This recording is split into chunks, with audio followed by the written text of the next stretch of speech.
तो water aromatic compound हमने classification में कर लिया था कि एरोमेटिक कंपाउंड क्या होते हैं। हमने देखा था कि एरोमेटिक कंपाउंड होने के लिए कंपाउंड साइक्लिक होना चाहिए। कंपाउंड क्या होना चाहिए? उसमें हर रिंग एटम के पास एक अनएबेटाइज ऑर्बिटल होनी चाहिए। जब ये चीज़ होगी तो उसमें कॉन्जुगेटेड पाई बॉन्ड होने चाहिए। उसके बाद कंपाउंड जो है वो हकल रूल को फॉलो करे तो उसको हम कहते हैं एरोमेटिक कंपाउंड।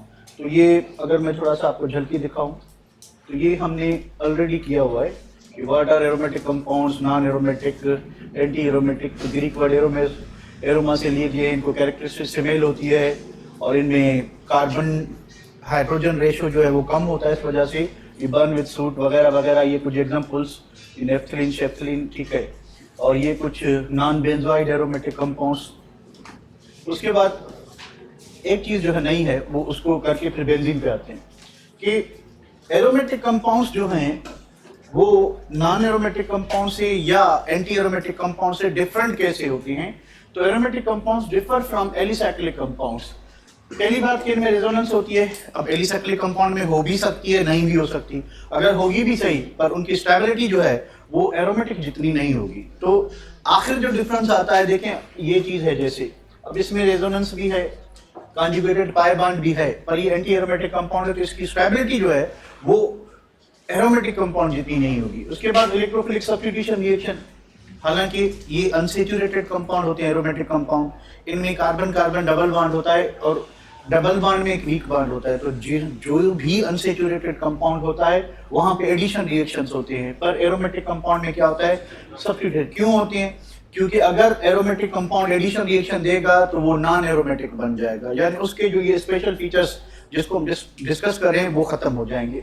अच्छा, हाईली अनसेचुरेटेड कंपाउंड होते हैं बट बिहेव लाइक सेचुरेटेड। तो कंपाउंड तो अनसेचुरेटेड है, इनका मॉलिक्यूलर फार्मूला आप देखें बेंजीन का C6H6, तो हाईली अनसेचुरेटेड कंपाउंड है, पर ये बिहेव ऐसे करते हैं कि ये सेचुरेटेड हो।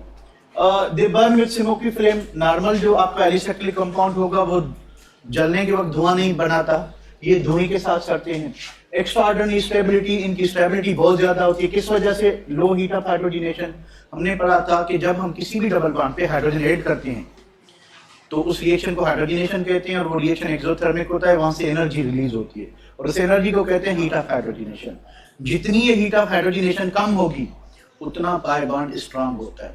तो हीट ऑफ हाइड्रोजनेशन और अदर वर्ड में कहें resonance energy is measure of extra stability of pi bond or delocalized pi bond कि delocalized pi bond normal localized pi bond से कितना ज्यादा स्टेबल होगा वो हम रेजोनेंस एनर्जी बताएगी। रेजोनेंस एनर्जी का फार्मूला क्या है कि भाई कैलकुलेटेड, यानी हमने पढ़ा था कि एक बॉन्ड में जो है इतनी एनर्जी रिलीज होती है, ठीक है। तो बेंजीन में 3 बॉन्ड है तो इतनी होनी चाहिए 358। कितनी होनी चाहिए? 358 इतनी होनी चाहिए। 3 बॉन्ड है, ठीक है, पर होती कितनी है? 208। तो इसका जो डिफरेंस आएगा वो आएगा 150। इसको कहेंगे हम क्या? Resonance energy. तो बेंजीन की जो रेजोनेंस एनर्जी है वो बहुत ज्यादा होती है, इस वजह से वो एक्स्ट्राऑर्डिनरी स्टेबल होता है। एक्सटेंडेड डीलोकलाइजेशन, कि पूरी रिंग में जो है डीलोकलाइजेशन, हर कार्बन जो है वो उसमें पार्टिसिपेट करता है, ठीक है। उसके बाद इसमें कार्बन कार्बन सिंगल बॉन्ड और कार्बन कार्बन डबल बॉन्ड दोनों की बॉन्ड लेंथ एक है। अब एक क्यों है? क्योंकि उसका जो पाई बॉन्ड है वो सिर्फ लोकलाइज नहीं है, वो पूरी रिंग में क्या होगा? डीलोकलाइज होगा। एक्सटेंडेड डीलोकलाइजेशन है। तो benzene does not decolourise KMnO4। अब जो भी दूसरे अनसेचुरेटेड कंपाउंड हैं सच एज अल्कीन हो गए, सच एज अल्काइन हो गए, तो वो ब्रोमीन वाटर को और पोटेशियम परमैंगनेट बायस रिएजेंट को क्या करते हैं? डीकलराइज करते हैं, पर बेंजीन उनको डीकलराइज नहीं करता, ठीक है। It does not undergo addition reactions like other unsaturated compound. ये कौन से रिएक्शन देता है? सैचुरेटेड, substitution reaction देता है, ठीक है। So these are some special characters by which aromatic compounds can be differentiated from the normal alicyclic compounds or non-aromatic compounds or anti-aromatic compounds, ठीक है। तो ये कुछ नई बात थी जिसको हमने डिस्कस किया, इसको इधर रहने देते। हम आते हैं बेंजीन पे। What is a benzene? Benzene क्या होता है? हमने पढ़ा था कि जब वाटर एरोमेटिक कंपाउंड के वेन जो भी high molecular weight organic compound है या एरोमेटिक कंपाउंड है, when they are subjected to chemical degradation, जब हम उनको तोड़ते हैं केमिकली, या तो वो बेंजीन देते हैं या बेंजीन का डेरिवेटिव देते हैं। Almost all aromatic compounds give benzene as a simplest unit. तो इस वजह से बेंजीन को सिंपलेस्ट ऑर्गेनिक कंपाउंड कहा जाता है। सिंपलेस्ट ऑर्गेनिक नहीं, सिंपलेस्ट एरोमेटिक कंपाउंड, यानी एरोमेटिक कंपाउंड्स की कैटेगरी में बेंजीन एक सिंपलेस्ट एरोमेटिक कंपाउंड है। तो benzene is the simplest and most common aromatic compound with molecular formula C6H6।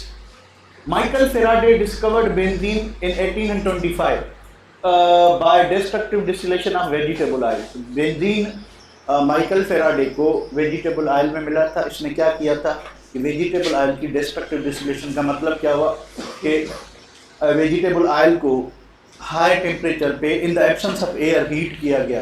तो जब वो डिकम्पोज हुआ तो उसमें बेंजीन भी एक कंपोनेंट था। उसके बाद 20 साल बाद हाफमन दूसरा साइंटिस्ट था, आइसोलेटेड बेंजीन फ्रॉम कोल टार। इसने देखा कि जो कोल होता है उस कोल में जो जब हम कोल की डिस्ट्रक्टिव डिस्टिलेशन करते हैं तो हमें 4 प्रोडक्ट्स मिलती हैं, कोल गैस, कोल टार, उसके बाद क्या होता है कोक होता है और अमोनिकल लिक्विड।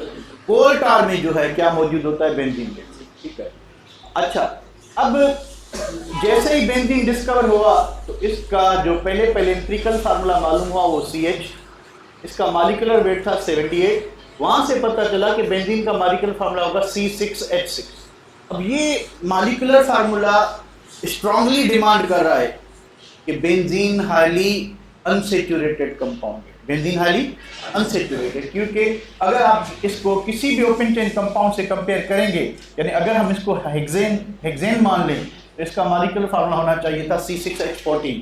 तो इसके पास 8 हाइड्रोजन कम है। वी नो दैट 2 हाइड्रोजन कम होने पे 1 पाई बॉन्ड आता है, तो 8 हाइड्रोजन कम होने पे 4 पाई बॉन्ड है। यानी बेंजीन मॉलिक्यूल अगर ओपन चेन कंपाउंड है तो उसके अंदर 4 पाई बॉन्ड होने चाहिए। ठीक है, अगर बेंजीन क्लोज चेन कंपाउंड है तो 2 हाइड्रोजन कम होंगे, तो इसका फार्मूला होना चाहिए था C6H12।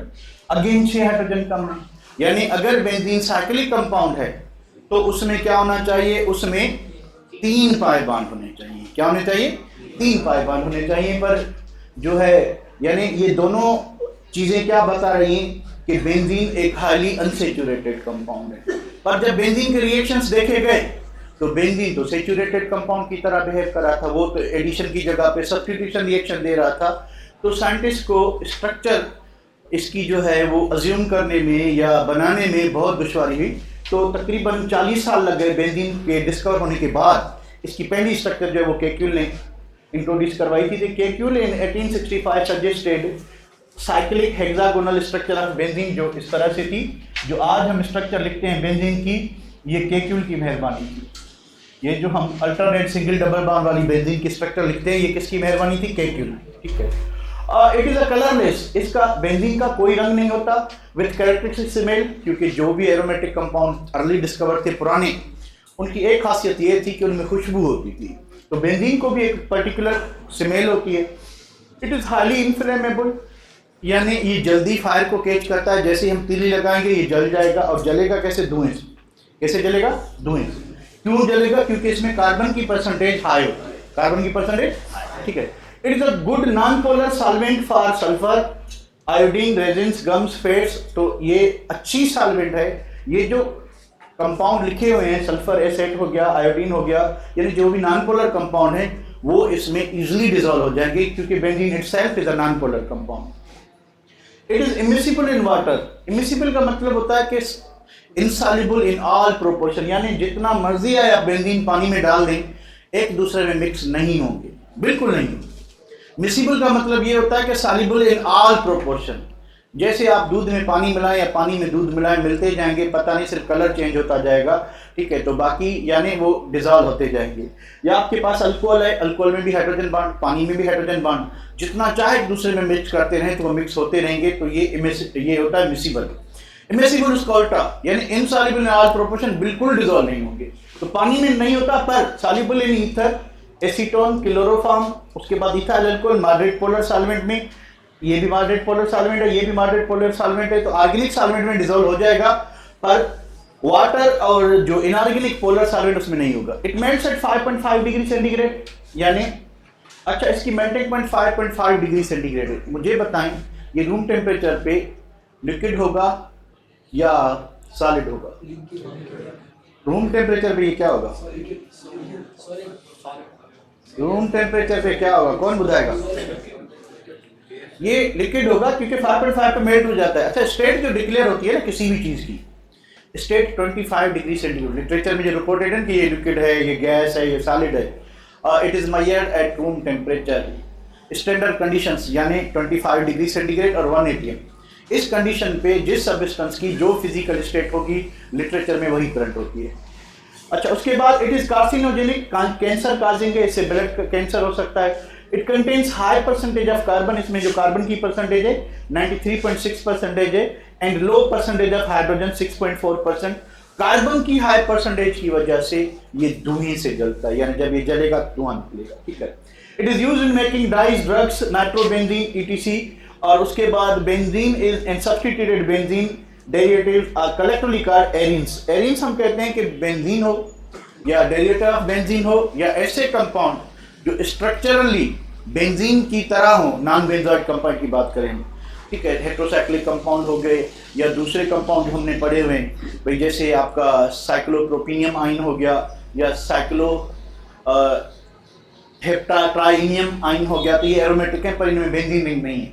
ऐसे कंपाउंड जो बेंजीन की तरह स्टेबल हो, स्ट्रक्चरली बेंजीन की तरह हो, तो उनको हम एरोमेटिक कंपाउंड कहते हैं। उनको कलेक्टिवली जो सब्स्टिट्यूटेड बेंजीन है इस क्लास को हम कहते हैं एरीन्स। क्या कहते हैं? एरीन्स कहते हैं। और एक चीज, इसकी डेंसिटी किधर लिखी हुई है? 0.88। अच्छा, इट्स स्पेसिफिक ग्रेविटी इज 0.88 ग्राम पर सेंटीमीटर। पानी से डेंसिटी कम है, पानी की डेंसिटी होती है 1 ग्राम पर मिलीलीटर, इसकी क्या है? कम है। तो जब पानी में आप इसको डालोगे तो ये थारोली पानी के अंदर मिक्स हो जाएगा या बॉटम में चला जाएगा या ऊपर फ्लोट करेगा? ये क्या करेगा? ऊपर फ्लोट करेगा, ठीक है। ये क्या करेगा? ऊपर फ्लोट करेगा, क्योंकि इसकी जो डेंसिटी है वो कम है, और दूसरा तो ये मिसिबल है, डिजॉल्व नहीं होगा। डिजॉल्व नहीं होगा तो डेंसिटी कम होने की वजह से ये ऊपर चलाएगा, ठीक है। यहाँ तक इस पेज में कोई गड़बड़ बताएं, फिर देखते हैं। Carbon and hydrogen proportion the same है, तो percentage कार्बन की है कि 93.6। मास अलग अलग हम यार, मास के परसेंटेज करती है। फॉर एग्जांपल 78 में हाइड्रोजन का प्रोपोर्शन 6, इसका कितना? 72। तो 6 इंटू क्या लिखेंगे? 100 डिवाइडेड बाई 78।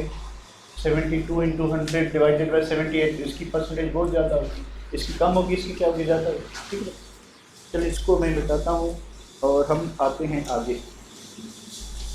अब नेक्स्ट चीज़ जो है, ये स्ट्रक्चर जो ये टॉपिक नहीं है हमारी पीएमडीसी में, तो हम आते हैं इसकी मॉलिक्यूलर ऑर्बिटल ट्रीटमेंट पे। और थोड़ा सा इसको अगर एक्सप्लेन कर लेते हैं, है तो नहीं, और प्रिपरेशन बिल्कुल नहीं है, ठीक है। इसमें मैंने दी आपको, अगर आपको एक्स्ट्रा टाइम मिले तो आप खुद पढ़ लेना, पर हमारे सिलेबस का हिस्सा नहीं है, तो मैंने रिएक्शंस नहीं दिए हुए, पर उसकी इंफॉर्मेशन दी कि कौन कौन से रिएक्शंस होंगे। स्ट्रक्चर की बात करें तो मैंने आपको बताया कि जब बेंजीन डिस्कवर हुआ था तो इसका मॉलिक्यूलर फार्मूला था C6H6, और ये मॉलिक्यूलर फार्मूला डिमांड करता है कि बेंजीन एक हाईली अनसैचुरेटेड कंपाउंड है। अगर हम इसको मान लें कि ये ओपन चेन कंपाउंड है और हम इसको हेक्सेन से कंपेयर करते हैं तो इसके पास 8 हाइड्रोजन, कितने? 8 हाइड्रोजन कम है। 8 हाइड्रोजन कम, तो नंबर ऑफ पाई बॉन्ड होता है कि हाइड्रोजन कितने कम है, डिवाइडेड बाय 2 करें, तो इसमें 4 पाई बॉन्ड होने चाहिए। अगर ये कंपाउंड हाइड्रोजन एटम है तो इसके पास 6 हाइड्रोजन कम है, क्योंकि अगर ये साइक्लोहेक्सेन होता तो ये होता C6H12, अगर ये खाली हेक्सेन होता तो ये क्या होता? C6H14। तो 6 हाइड्रोजन कम, तो डिवाइडेड बाय 2 करेंगे तो इसमें कितने पाई बॉन्ड होने चाहिए? 3, ठीक है। तो इनिशियल इंफॉर्मेशन ये थी कि इसका मॉलिक्यूलर फार्मूला C6H6 है।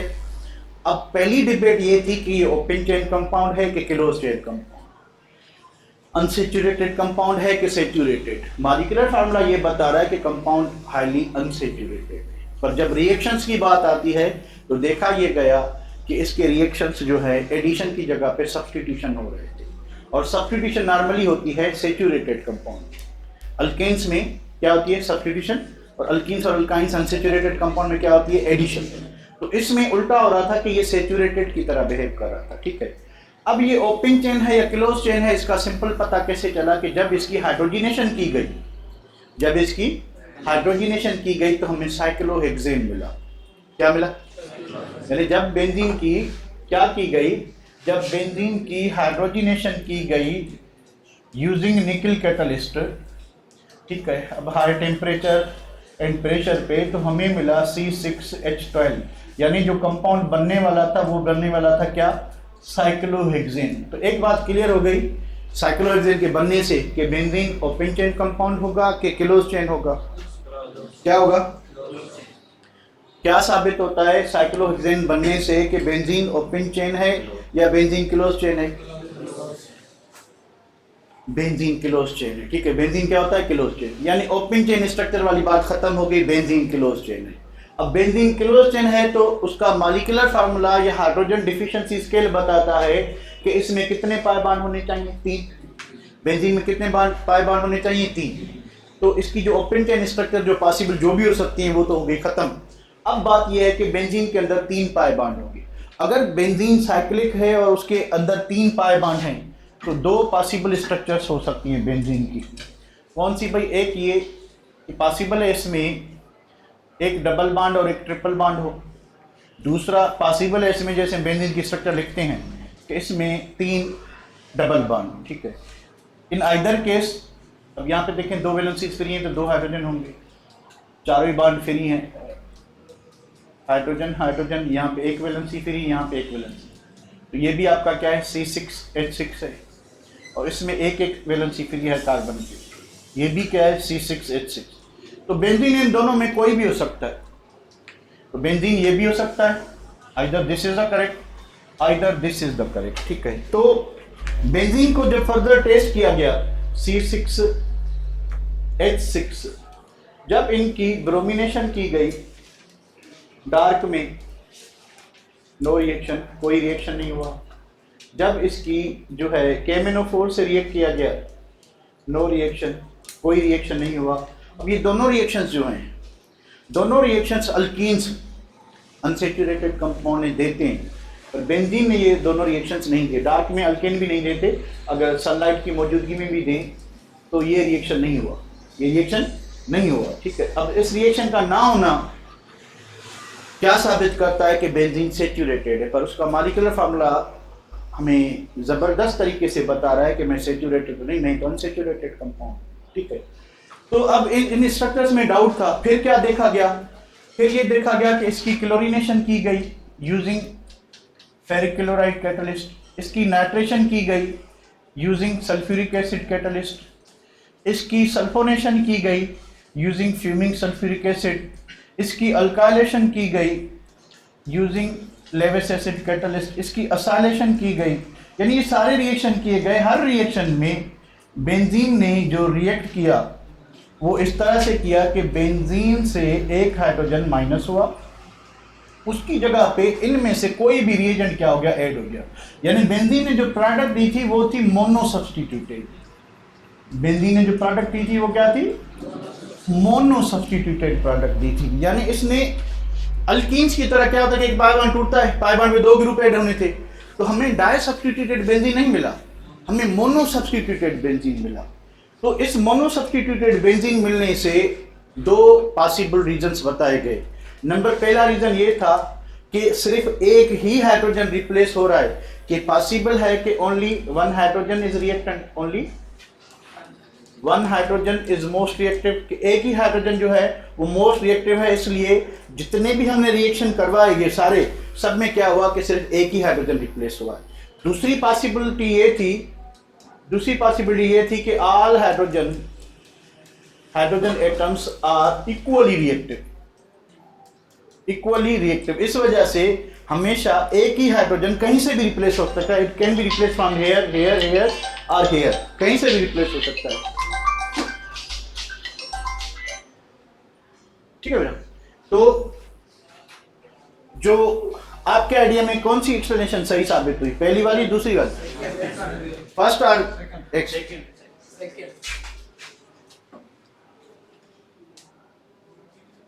कौन सी पॉइंट, फर्स्ट वाली या सेकंड वाली?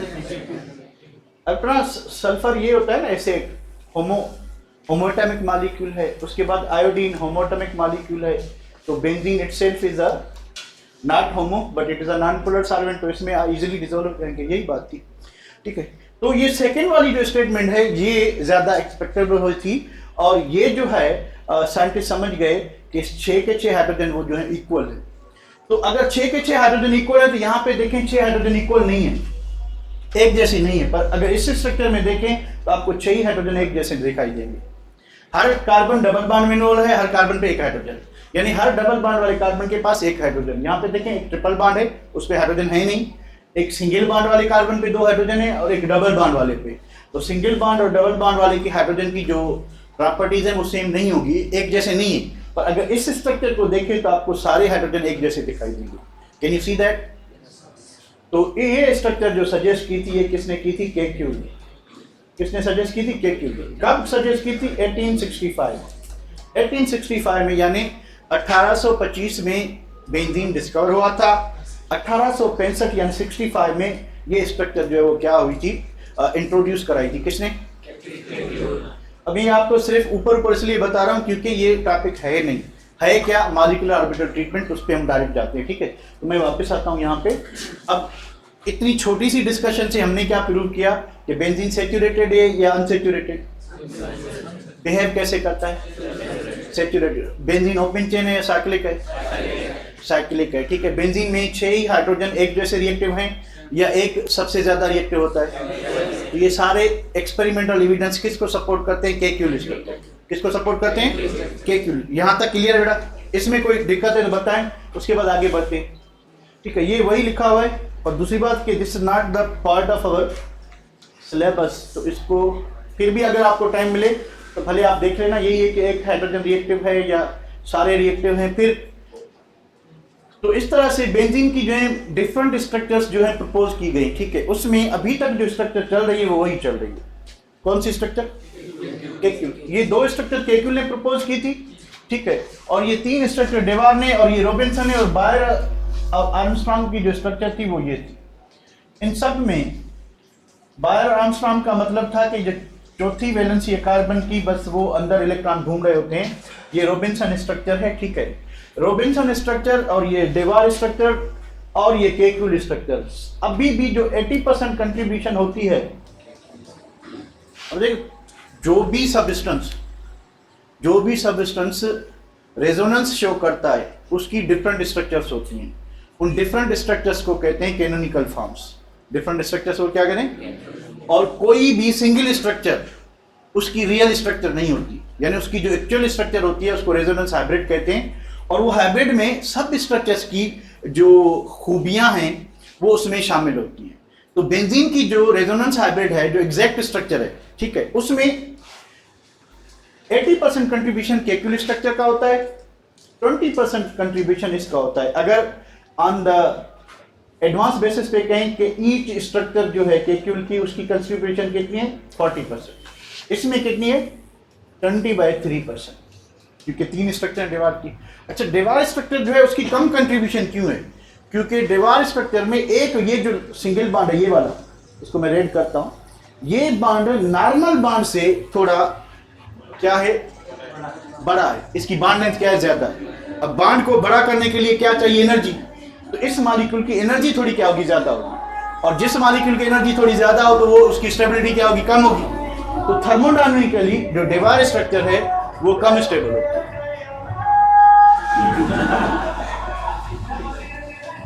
ये बात समझ आ रही है? हाँ, ये बात समझ आ रही है? कौन सी बात? ये वाली है और ये वाली, दोनों ही। तो इसकी कंट्रीब्यूशन जो है वो 80% है, इसकी कंट्रीब्यूशन ज्यादा है, इसकी कंट्रीब्यूशन 20% है। अच्छा, क्यों है ऐसा? दोनों का, सबके मॉलिक्यूलर फार्मूला C6H6 ही है। ऐसा नहीं है कि कोई किसी का मॉलिक्यूलर फार्मूला चेंज है, सारे इनकी कंट्रीब्यूशन बिल्कुल निल बटा निल है, इसलिए इसको हम साइड ही करते हैं। ठीक है, तो नॉर्मली अगर आप नया बुक देखेंगे तो इसमें लिखा हुआ है कि बेंजीन हैज 2 रेजोनेंस स्ट्रक्चर्स। अगर आप पंजाब का बुक देखेंगे या फेडरल का देखेंगे तो बेंजीन हैज 5 रेजोनेंस स्ट्रक्चर्स। 5 कौन सी हैं? 2 केक्यूल की और 3 जो है डेवार की। ठीक है, बाकी ये स्ट्रक्चर्स ऐसे आई थी बीच बीच में, पर इनकी कंट्रीब्यूशन जो है वो कवर नहीं होती। तो इसकी 80%, इसकी 20%। ठीक है, तो ये आपको थोड़ा सा आइडिया होना चाहिए, जो कि हो चुका होगा आई थिंक। उसके बाद हमारे जो काम की है हम वहाँ पे आते हैं, मॉलिक्यूलर ऑर्बिटल ट्रीटमेंट। ये एक्चुअल हमारी जो टॉपिक है पीएमडीसी के हिसाब से वो ये है।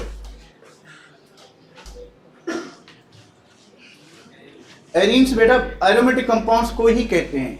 जैसे आप ओपन चेन कंपाउंड को एलिफेटिक कंपाउंड्स कहते हैं, इस तरह से जो एरोमेटिक कंपाउंड हैं जो बेंजीन की तरह होते हैं उनको एरीन्स कहते हैं कलेक्टिवली, और कुछ नहीं, इसमें कोई नई बात नहीं।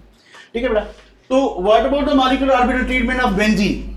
तो मॉलिक्यूलर ऑर्बिटल ट्रीटमेंट बेंजीन को जो है वो हक्कल ने दी थी, जिसने एरोमेटिक कंपाउंड कैसे बनते हैं तो हक्कल रूल फॉलो करके बनते हैं। ठीक है।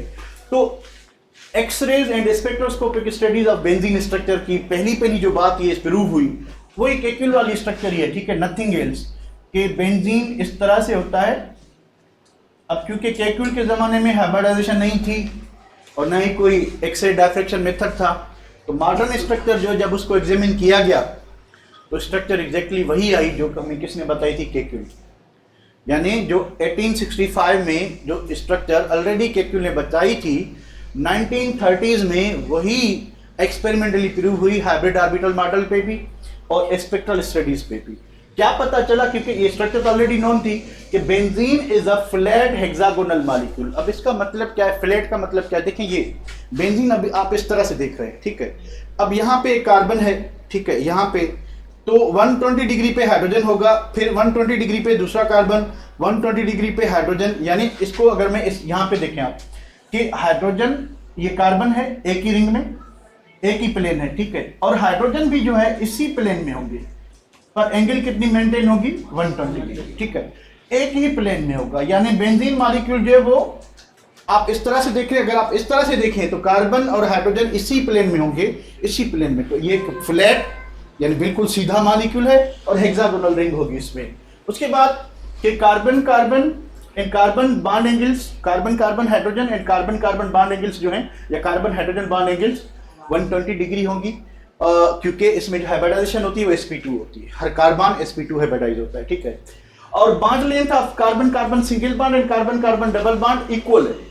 यानी ये जो सिंगल बॉन्ड है इसकी बॉन्ड लेंथ भी कितनी है, 1.397 एंगस्ट्रॉम, और ये जो डबल बॉन्ड है इसकी भी बॉन्ड लेंथ कितनी है, 1.397 एंगस्ट्रॉम। यानी दोनों की बॉन्ड लेंथ क्या है, बराबर है। अब बराबर होने का मतलब क्या है कि इसमें कोई भी एक सिग्मा बॉन्ड तो प्योर है, यानी हर जो बेंजीन का बॉन्ड है उसमें एक कंप्लीट सिग्मा बॉन्ड और एक हाफ पाई बॉन्ड मौजूद है। एक half pi bond, half pi bond का मतलब क्या कि हाफ एक कार्बन पे होगा, हाफ दूसरे पे होगा, फिर हाफ तीसरे पे होगा, हाफ चौथे पे होगा। इस तरह से पाई बॉन्ड कैरेक्टर जो है या पाई बॉन्ड जो है वो पूरी बेंजीन रिंग में एक्सटेंडेड है, जिसको हम क्या कहते हैं कि एक्सटेंडेड डिलोकलाइजेशन। यानी बेंजीन रिंग में इलेक्ट्रॉन डेंसिटी जो है वो पूरी रिंग में फैली हुई है। ऐसा नहीं है कि लोकलाइज पाई बॉन्ड जो होता है, मान लें कि आपके पास अगर अल्कीन है, ठीक है, ये अल्कीन है आपके पास, तो पाई इलेक्ट्रॉन डेंसिटी जो है सिर्फ और सिर्फ कहाँ पे मौजूद है, पाई इलेक्ट्रॉन डेंसिटी सिर्फ इन दो कार्बन के बीच में। पर बेंजीन में ऐसा नहीं है। बेंजीन में इलेक्ट्रॉन डेंसिटी जो है पूरी रिंग के ऊपर है, पूरी रिंग के ऊपर है। ठीक है, यानी 6 के 6 कार्बन एटम उस extended delocalise pi electron sheet को क्या कर रहे हैं, शेयर कर रहे हैं। इसी वजह से ये बॉन्ड क्या होता है, स्ट्रांग होता है। ठीक है, आगे क्या कीजिए भाई, कि बॉन्ड लेंथ ये तो हो गया कि सेम है। उसके बाद bond length of both of all carbon hydrogen जितने भी बॉन्ड हैं उनकी 1.09 एंगस्ट्रॉम होगी। ठीक है, उसके बाद क्या है कि modern concept structure of modern concept about structure of benzene, कि then the benzene molecule is regular flat hexagon. यही बात है कि हेक्सागोनल स्ट्रक्चर है।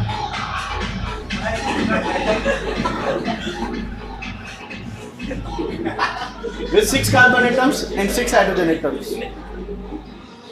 एक ही प्लेन में होंगे, lies in one plane, explain with the help of hybrid orbital model। Hybridisation की बात करें तो बेंजीन का हर कार्बन sp2 हाइब्रिडाइज, बेंजीन का हर कार्बन। भाई आपके साइड कोई गाने शाने चल रहे हैं, इधर बार बार जो है मिक्सा रहे कि डांस करो, इधर पता नहीं बार बार गाड़ियां गुजर रही हैं। शादी भी नहीं है ना, इलेक्शन है। इलेक्शन जाते का थे मोटी each carbon atom in benzene is sp2 hybridized which form one sigma bond in।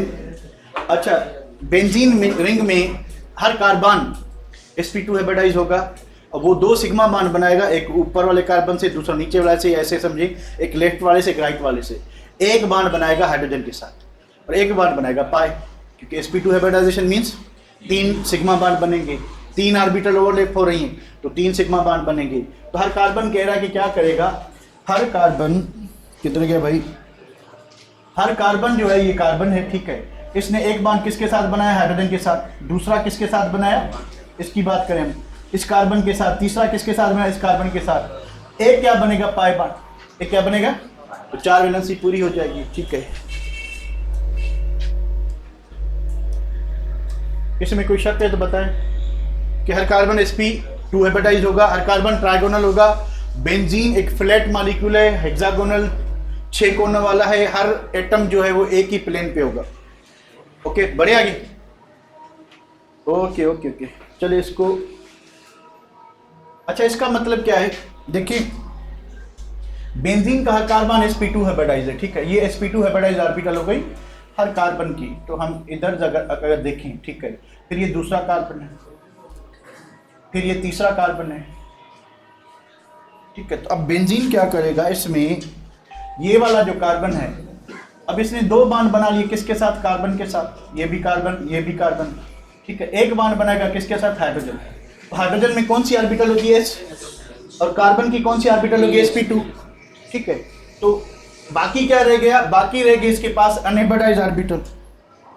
तो हर कार्बन के पास एक अनहेपेटाइज ऑर्बिटल होगी, ठीक है, ये बनाएगी कौन सा बॉन्ड, पाई बॉन्ड। तो 4 बॉन्ड पूरे हो जाएंगे, ठीक है।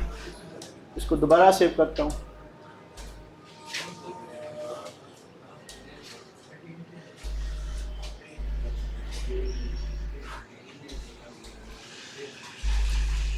तो all carbon carbon sigma bonds are formed by linear overlapping of sp2 hybrid orbital of 2 carbon atoms। एक कार्बन के sp2 ऑर्बिटल, ठीक है, 2 दूसरे कार्बन के sp2 ऑर्बिटल से बॉन्ड बनाएगी, यानी एक आपका अप बनेगा तो दूसरा डाउन, एक लेफ्ट बनेगा तो दूसरा राइट साइड पे, और एक बॉन्ड किसके साथ बनेगा, हाइड्रोजन के s ऑर्बिटल से। तो टोटल सिग्मा बॉन्ड कितने होंगे, 3, ठीक है। तो अब क्या होगा कि all carbon hydrogen sigma bonds are found by linear overlapping of sp2, किसकी, कार्बन की, s किसकी, हाइड्रोजन की, लीनियर ओवरलैपिंग तो बॉन्ड कौन सा होगा, सिग्मा, ठीक है। All carbon carbon hydrogen carbon carbon bond angles 120 हो गए।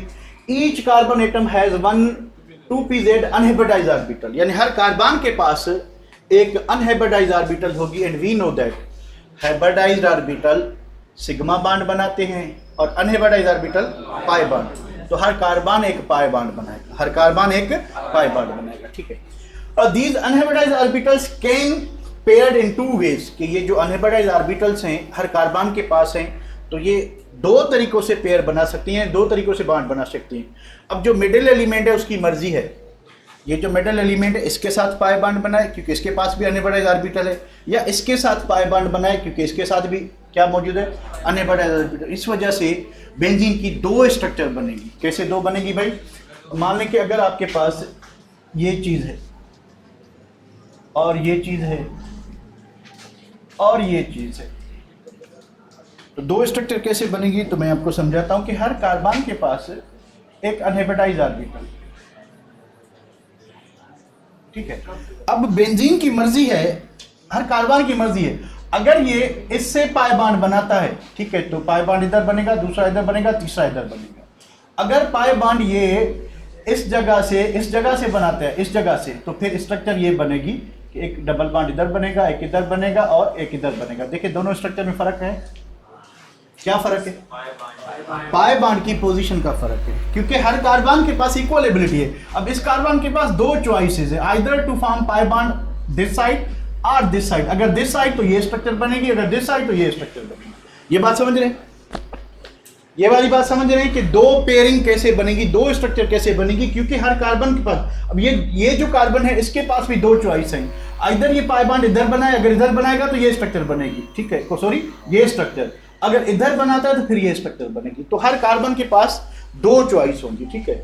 उसके बाद क्या चीज है भाई कि these unhybridized 2pz orbital partially overlap to form continuous sheath of pi electrons cloud above and below the carbon atoms, यानी पूरी रिंग में एक कंटिन्यूस शीट बन जाएगी। बेंजीन ऐसे है, बेंजीन को हमने सुला दिया। अब जो pz अनहेपेटाइज ऑर्बिटल होगी वो प्लेन के परपेंडिकुलर होगी, ठीक है। तो 6 कार्बन जो है वो एक कंटिन्यूस शीट बनाएंगे above the plane, and below the plane. अब सिग्मा और पाई बॉन्ड में फर्क क्या है? सिग्मा बॉन्ड में एक ही लोब क्या करता है, ओवरलैप करता है। पाई बॉन्ड में दो पैरेलल ओवरलैपिंग होती है ना, एक सिग्मा बॉन्ड के प्लेन के अबो होगा, दूसरा बिलो होगा। अब 6 के 6 कार्बन जो है कंटिन्यूस एक सर्कुलर टाइप की जो है एक पाई इलेक्ट्रॉन शीट बना रहे हैं, और नीचे एक वो किधर होगी, एक ऊपर होगी plane of the benzene ring के, और दूसरी क्या होगी, नीचे होगी। स्ट्रक्चर अगर मैं आपको दिखाने की कोशिश करूं तो एक second, let me save it. Structure एक पहले भी थी और एक आगे भी है, उसको देखते हैं। इसको देखिए जरा,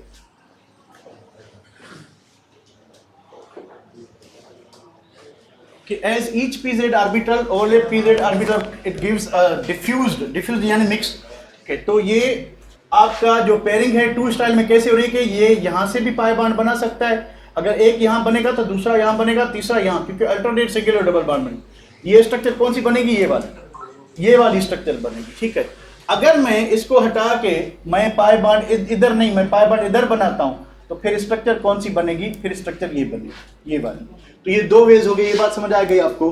अब ये जो शीट की बात करें वो कहाँ है, वो ऊपर वाली स्ट्रक्चर में थी और एक नीचे भी है। ये अपने बुक की स्ट्रक्चर है, इसमें देखें क्या बता रहा है बुक। बुक कह रहा है कि ये कार्बन एटम sp2 हिब्रिडाइज, ठीक है, ये बेंजीन रिंग हो गई। अब ये हर कार्बन के पास कौन सी ऑर्बिटल है बेटा, sp2।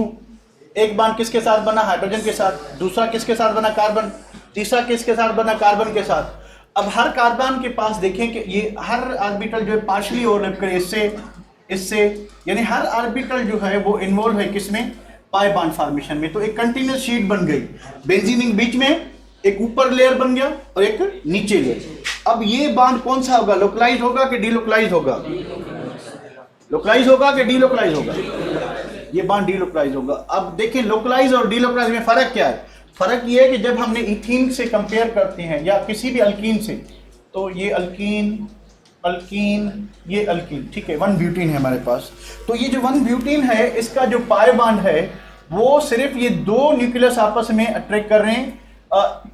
इस न्यूक्लियस का पाई इलेक्ट्रॉन पे कोई रोल नहीं, इस न्यूक्लियस का पाई इलेक्ट्रॉन पर कोई रोल नहीं।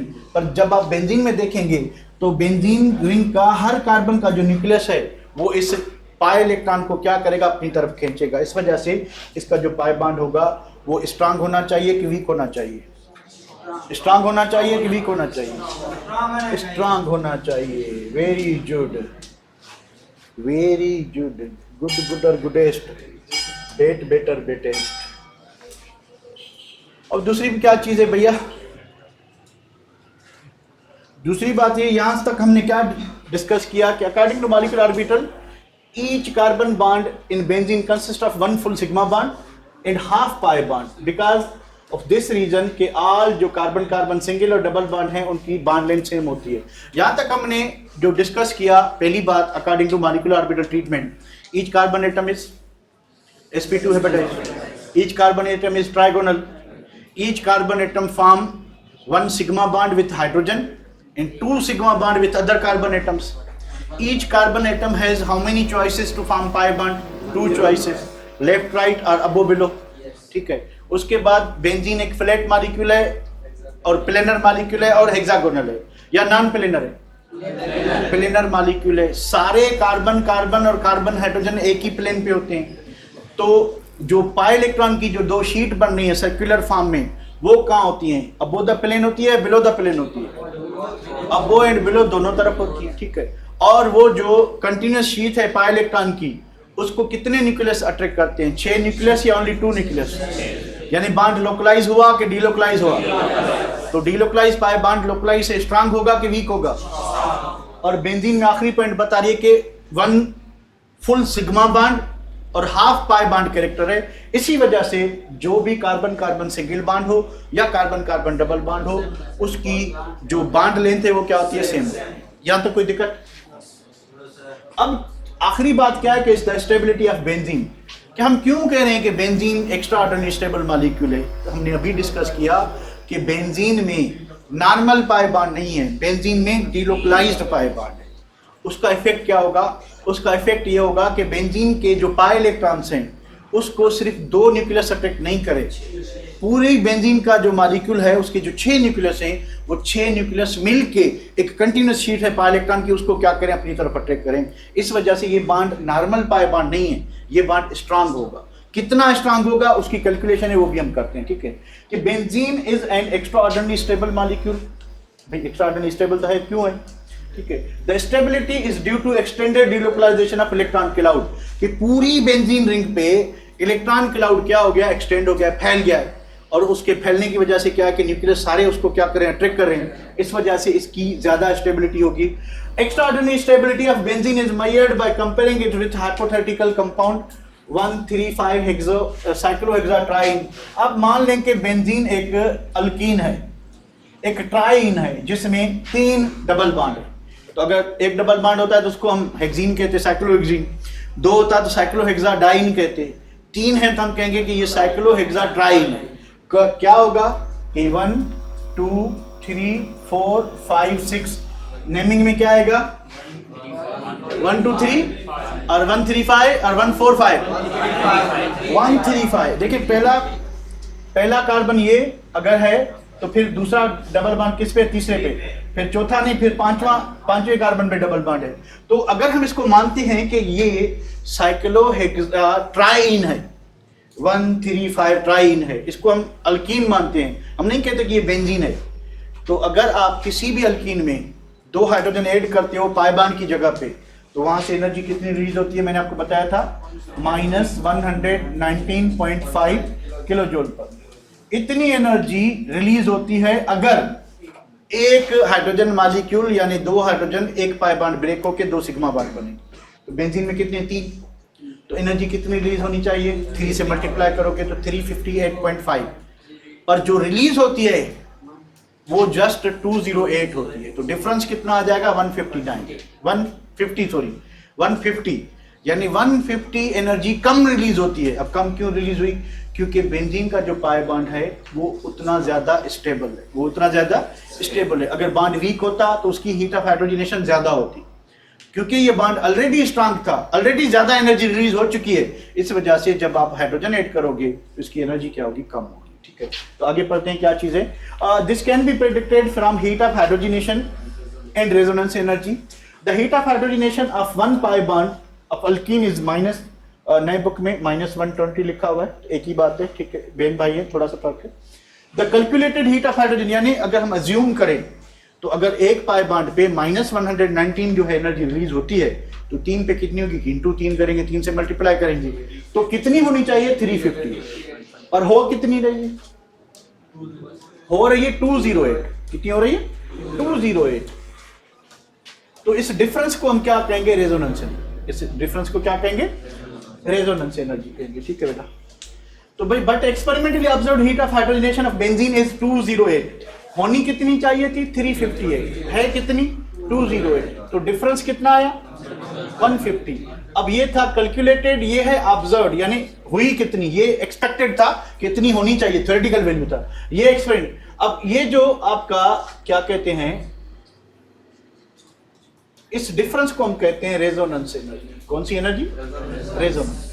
अब जितनी रेजोनेंस एनर्जी ज्यादा होगी उतना पाई बॉन्ड एक्स्ट्रा स्टेबल होगा, यानी बेंजीन के 3 पाई बॉन्ड की कलेक्टिव रेजोनेंस एनर्जी कितनी है? 150।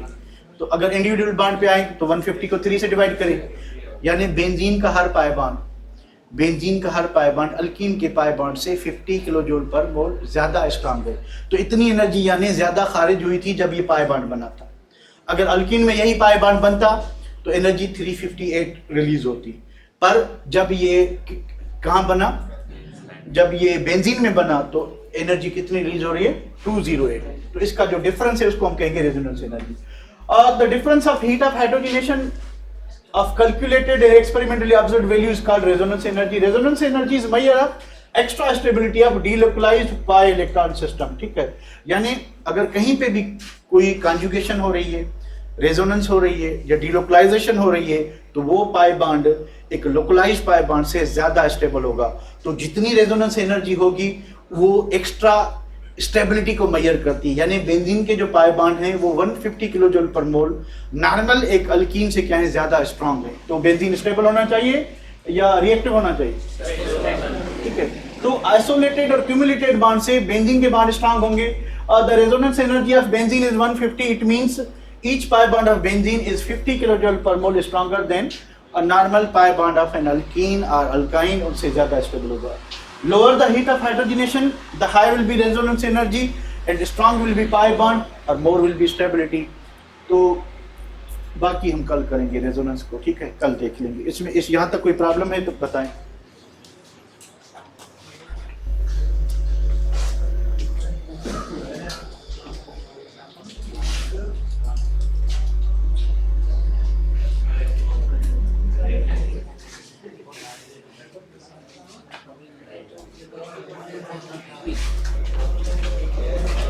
आप खेल सकते हैं।